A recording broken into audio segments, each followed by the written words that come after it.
आप लोग का हार्दिक हार्दिक स्वागत है न्यूमेरिकल बैच में। न्यूमेरिकल का आज से हम सभी टॉपिक पर 11 12 के न्यूमेरिकल का जो सॉल्यूशन होगा वह न्यूमेरिकल लिख कर डालेंगे। वो न्यूमेरिकल देखना है हम लोग को ओनली इन इंग्लिश मीडियम, यानी इंग्लिश मीडियम में टॉपिक वाइज। जैसे आज इस टॉपिक है, टॉपिक से रिलेटेड न्यूमेरिकल है। अब टॉपिक रिलेटेड दूसरा टॉपिक से भी रिलेट होगा, that is topic Coulomb's law. Suppose that आज कूलम्स लॉ देख रहे हैं, कूलम्स लॉ से रिलेटेड अगर अन्य टॉपिक का तो उसका न्यूमेरिकल भी हम लोग इसमें लेंगे। हम लोग को आज शुरुआत करना है न्यूमेरिकल का जो टॉपिक है। सबसे पहले 12th के सिलेबस की बात करते हैं। 12th में इलेक्ट्रोस्टैटिक्स, इलेक्ट्रोस्टैटिक्स का हिंदी हो जाएगा स्थिर वैद्युतिकी। स्थिर वैद्युतिकी के कुछ टॉपिक्स है, उस टॉपिक्स पर हम लोग काम करेंगे। टॉपिक आज फर्स्ट टॉपिक हम लोग का है चार्ज रिलेटेड, यानी चार्ज पर जो हम लोग को काम करना है। सबसे पहले हम लोग चार्ज पर काम करेंगे। देखिएगा, आप कोई भी बुक से ले सकते हैं न्यूमेरिकल, ये नहीं कि यही बुक हम लोग को लेना पड़ेगा। आप कोई भी बुक का लीजिएगा, हम सोचेंगे कि सब टाइप का मैक्सिमम न्यूमेरिकल हो पाए। यह नहीं है कि बस ये टॉपिक बना रहे हैं, इसी टॉपिक से होगा तो ये 4 क्वेश्चन बनेगा, नहीं तो नहीं बनेगा। सपोज दैट आपको एलिमेंट्री चीज छोटा छोटा बात आप लोग को मालूम होगा। न्यूमेरिकल के वगैरह फिजिक्स बहुत मुश्किल है। न्यूमेरिकल जानते हैं फिजिक्स सोल्व कर सकते हैं, न्यूमेरिकल नहीं जानते हैं आप फिजिक्स सोल्व नहीं कर सकते। क्या कि हम लोग का मानना है कि बिना न्यूमेरिकल का आप फिजिक्स समझ तो जाते हैं, लेकिन ज्यादा दिन तक आप ध्यान में नहीं रख पाइएगा। इसलिए न्यूमेरिकल समझना एकदम अनिवार्य है। अब आते हैं न्यूमेरिकल में सबसे पहला टॉपिक हम लोग का जो आज है वह है चार्ज। चार्ज कहे तो क्या हो जाएगा? आवेश। चार्ज बोले तो आवेश। चार्ज से रिलेटेड टॉपिक पर बात करेंगे। चार्ज का बेसिक प्रॉपर्टी आप लोग को बता दिया जाए। जैसे चार्ज, इलेक्ट्रॉन पर जो चार्ज होता है वह निगेटिव चार्ज होता है, प्रोटॉन पर पॉजिटिव चार्ज और इलेक्ट्रॉन पर निगेटिव चार्ज। मैग्नीट्यूड दोनों का देखा जाए तब मैग्नीट्यूड दोनों का बराबर होता है। इलेक्ट्रॉन का जो चार्ज होता है ई का वैल्यू होता है 1.6 into 10 to the power minus 90 coulomb, या ऐसा यूनिट में है। जैसा कि आप लोग पहले से ही जानते हैं, ऐसा यूनिट में एक इलेक्ट्रॉन पर जो चार्ज होता है कितना आता है 1.6 into 10 to the power minus 19 coulomb. अब यहाँ पर या प्रोटॉन पर लेंगे तो पॉजिटिव ले लेंगे, इलेक्ट्रॉन पर ले लेंगे तो निगेटिव ले लेंगे। अब यहाँ पर सीजीएस यूनिट में इलेक्ट्रॉन का जो वैल्यू होता है वह 4.78 होता है। दैट इज हम इसको 8 अराउंड मान सकते हैं, गुने 10 to the power minus 10 ESU। ESU का फुल फॉर्म पूछेगा कोई तो हम लोग बोल सकते हैं इलेक्ट्रोस्टैटिक्स यूनिट। ESU का फुल फॉर्म क्या हो जाएगा? Electrostatics unit. आप ध्यान रखिएगा, एक कूलम बराबर कितना होता है तो 3 into 10 to the power 9 ESU। इस पर भी न्यूमेरिकल सीजीएस यूनिट में और एसआई यूनिट में आपको कन्वर्ट करना रहेगा तो कर सकते हैं सर, यहाँ आगे बढ़ेंगे। तो ये हो गया बेसिक प्रॉपर्टी। अब चार्ज का, जैसे चार्ज को ना हम लोग क्रिएट कर सकते हैं ना चार्ज को डिस्ट्रॉय कर सकते हैं। ओनली एक बॉडी से दूसरे बॉडी पर ट्रांसफर कर सकते हैं। जैसे कि आप लोग को रबिंग वाला कुछ एग्जांपल याद होगा, ऐसे रगड़े थे कोई चीज को, तो रगड़ने के बाद क्या हुआ था, एक पॉजिटिव चार्ज एक निगेटिव चार्ज, ऐसा हम लोग पढ़े थे। इसी प्रकार से इसको देखते हुए बात करेंगे। तो हम लोग न्यूमेरिकल देख रहे हैं। आज न्यूमेरिकल में सबसे पहला टॉपिक हम लोग चर्चा करेंगे, वह टॉपिक है आज का, वह है चार्ज। चार्ज का हिंदी ऑलरेडी आप लोग को मालूम होना चाहिए। चार्ज का जो हिंदी होता है वह क्या होता है? आवेश। चार्ज का हिंदी क्या होता है? आवेश। अब जैसे मान लेते क्या कहता है, एक कॉम्बिनेशन, क्वेश्चन समझते चलिएगा क्या कहता है क्वेश्चन। क्वेश्चन क्या कहता है? एक combination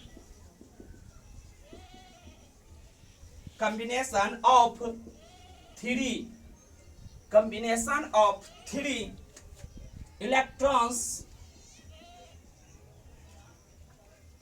electrons and 2 protons would have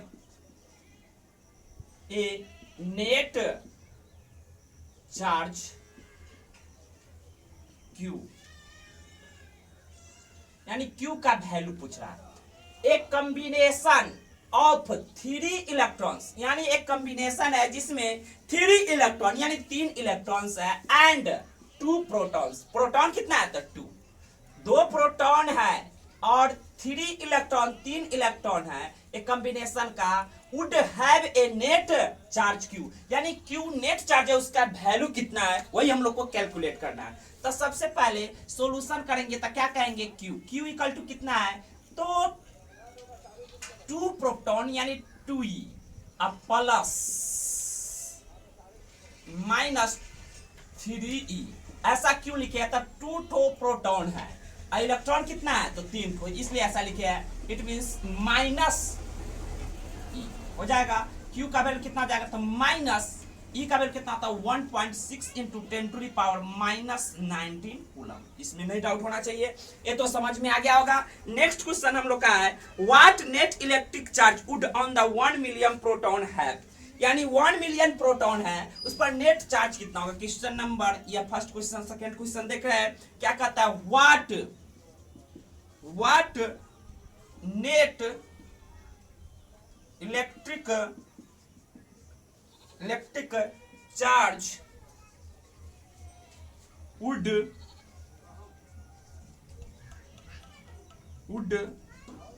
1 million proton है। क्वेश्चन का सारांश समझिएगा, न्यूमेरिकल सोल्व करना ज्यादा बिरा नहीं होता है, क्वेश्चन समझ गए न्यूमेरिकल सोल्व हो ही जाएगा। न्यूमेरिकल में कोई खास वजह नहीं होता है। अब 100% में से 5% जो क्वेश्चन होता है हम लोग का टफ होता है, बाकी 95% क्वेश्चन टिपिकली रहता है। अब थोड़ा सा ट्रिक जानते तो क्वेश्चन सोल्व होना है, इसमें कोई डाउट नहीं है। सिर्फ थोड़ा ध्यान दीजिएगा तो क्वेश्चन सोल्व हो जाएगा। इसलिए कहते हैं क्वेश्चन पर कुछ प्रैक्टिस हम कर लेते हैं, इस प्रैक्टिस के वजह से आप कोई भी बुक उठाइएगा उसका न्यूमेरिकल सोल्व कीजिएगा, आपसे सोल्व होगा, 100% होगा। हम अधिकांश क्वेश्चन सोचेंगे सोल्व कर दे जिससे आप लोग को थोड़ा भी दिक्कत ना हो। क्या कहता है what net electric charge would 1 million proton है, यानी 1 मिलियन प्रोटॉन है तो नंबर ऑफ प्रोटॉन बराबर कितना दिया हुआ है तो 1 मिलियन। कितना है भैया 1 मिलियन करने का मतलब कितना हो जाएगा तो 1 मिलियन, सॉरी मिलियन में स्पेलिंग को होता है, 1 मिलियन बराबर जो होता है 10⁻6 होता है, यानी 10⁻6 इलेक्ट्रॉन है। आप लोग को एक बात बताया गया था क्वांटाइजेशन ऑफ चार्ज आवेश के क्वांटिमीकरण से, कहीं भी पढ़े होइएगा तो ये जरूर सुनेगा क्वांटाइजेशन ऑफ चार्ज, नहीं पढ़े होइएगा तो Q बराबर याद रखिएगा। Q बराबर जो होता है वो क्या होता है प्लस माइनस Ne, जहां पर E से इलेक्ट्रॉन की वैल्यू होता है, इलेक्ट्रॉन का चार्ज का जो मैग्नीट्यूड होता है वो डालते नंबर ऑफ इलेक्ट्रॉन, अगर इलेक्ट्रॉन डालेंगे तो नेगेटिव लेंगे, प्रोटॉन डालेंगे तो पॉजिटिव लेंगे। Q से चार्ज होता है ऑलरेडी।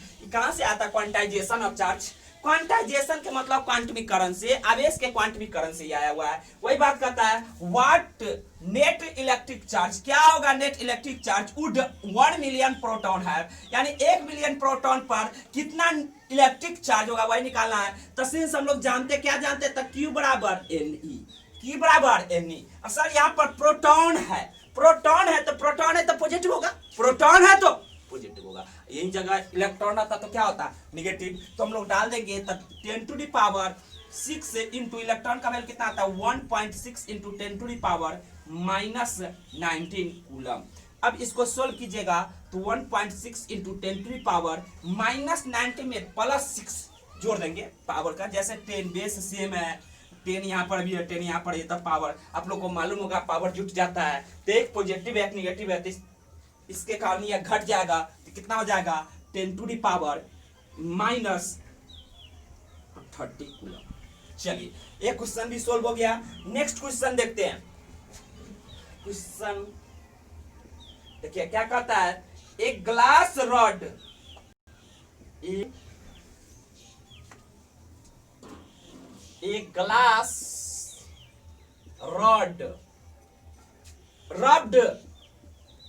रब्ड का मतलब समझते होइएगा, रब्ड का मतलब रगड़ा जाता है। एक glass rod rubbed with silk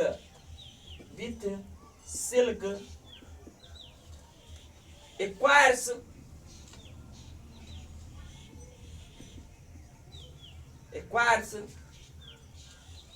A charge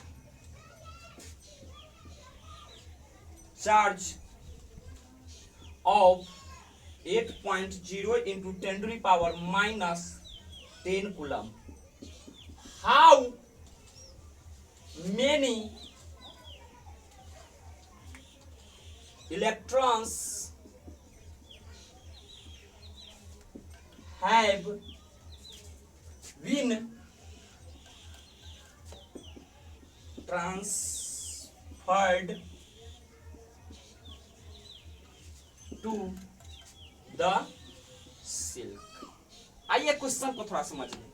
क्या कहता है कि एक ग्लास रॉड है, रड रब्ड विथ सिल्क, कौन चीज से रगड़ा जाता है? सिल्क से। एक ग्लास रड है जिसको कौन चीज से रगड़ रहा है? सिल्क से। एक ग्लास रड रब्ड रगड़ा जाता है विथ सिल्क, सिल्क से जब रगड़ा जाता है एक्वायर्स यानी प्राप्त करता है a charge of 8.0 into 10 to the power -10 coulomb.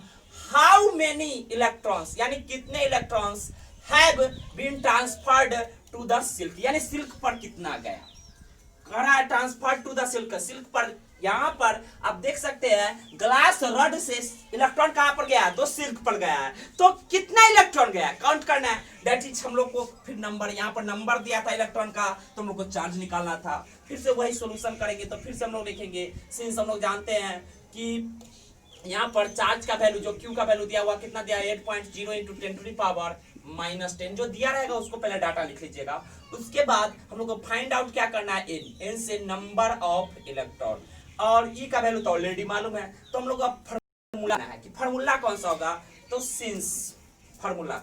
देखिएगा कोई भी क्वेश्चन सोल्व कर रहे हैं तो आप लोग को शुरू में थोड़ा दिक्कत होगा, थोड़ा दिन न्यूमेरिकल पर प्रैक्टिस कर लीजिएगा तो आप लोग को दिक्कत नहीं होना चाहिए, इतना हम विश्वास दिलाते हैं। यानी हमको थोड़ा अनुभव है, अनुभव को शेयर कर रहे हैं। अब हमके साथ क्या होता है ऐसा नहीं कुछ होना चाहिए, जैसा हम बोलते हो वैसा ही होगा, बट आप लोग की अपनी अपनी सोच है। यहाँ पर हम लोग को निकालना नंबर ऑफ इलेक्ट्रॉन, तो सिंस हम लोग जानते हैं Q बराबर NE, तो यहाँ से N का वैल्यू निकाल सकते हैं, तो Q में भाग देंगे E से, जाएंगे तो इधर बटा में हो जाएगा, तो N बराबर क्या हो जाएगा?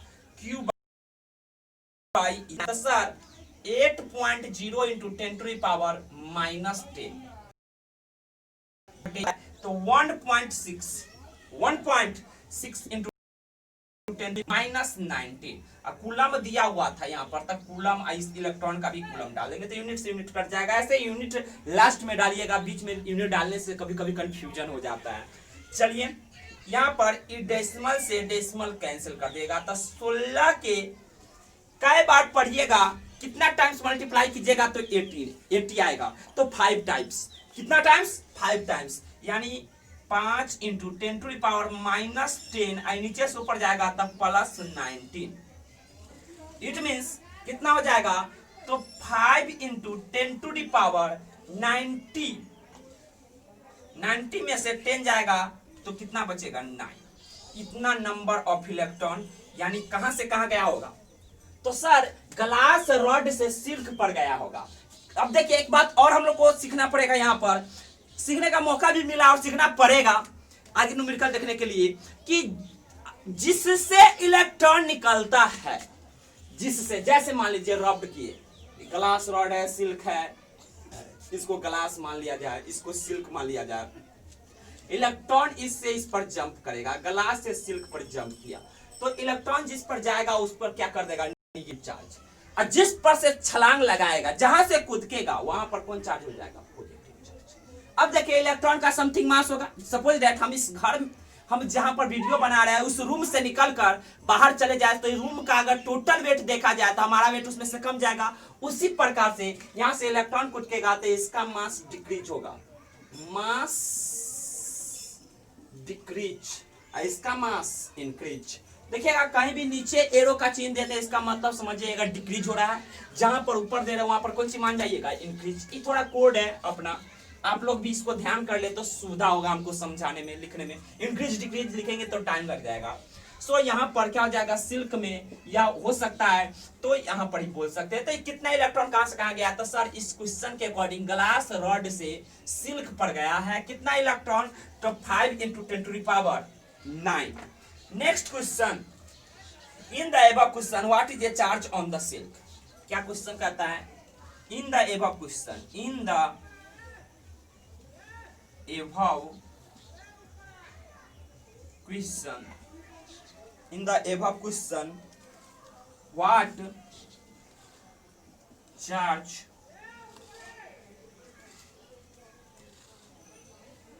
ऑन सिल्क, सिल्क पर कितना चार्ज। ऑफ कोर्स आप इस क्वेश्चन का जवाब दे चुके हैं। क्या कि देखते हैं इस पर से एक इलेक्ट्रॉन को देते, जितना ही पॉजिटिव होगा उतना ही कौन होगा, निगेटिव होगा। इट मींस जितना ही पॉजिटिव चार्ज है, जितना इस पर पॉजिटिव चार्ज है उतना इस पर क्या होगा, निगेटिव चार्ज होगा। इट मींस इस पर चार्ज जो होगा Q का वैल्यू सेम मैग्नीट्यूड रहेगा, बट नेचर अपोजिट हो जाएगा। कि ग्लास रॉड पर पॉजिटिव था तो सिल्क पर क्या होना चाहिए, निगेटिव। इट मींस लिख सकते हैं -8.0 इंटू 10 टू द पावर कितना था, -10 कूलम, इतना चार्ज है। नेक्स्ट क्वेश्चन हम लोग देखते हैं, क्वेश्चन नंबर क्या पर पहुंचे। तो अगला क्वेश्चन देखते हैं, नंबर से तो मतलब है नहीं। In the above question does the mass of the silk increase. Mass के बारे में अभी बताया, यहाँ पर मास से रिलेटेड क्वेश्चन पूछ रहा है कि क्या ऊपर वाले प्रश्न में मास में कोई प्रभाव पड़ेगा कि नहीं पड़ेगा, इस पर बात करेंगे। तो एस मास पर प्रभाव पड़ेगा। अब कभी कभी क्वेश्चन पूछ देता है इसमें मास किसका बढ़ गया, तो अभी बताएं या ग्लास रॉड है या सिल्क है, तो इस पर से इलेक्ट्रॉन इस पर जंप मारा तो इसका मास डिक्रीज हो जाएगा, इसका मास इंक्रीज हो जाएगा। आज इस वीडियो में इतना ही रहने देते हैं। अगले पार्ट में इसी के प्ले लिस्ट में आपके अगले पार्ट में अगला वीडियो देखेंगे। देखने के लिए धन्यवाद। Thanks for watching.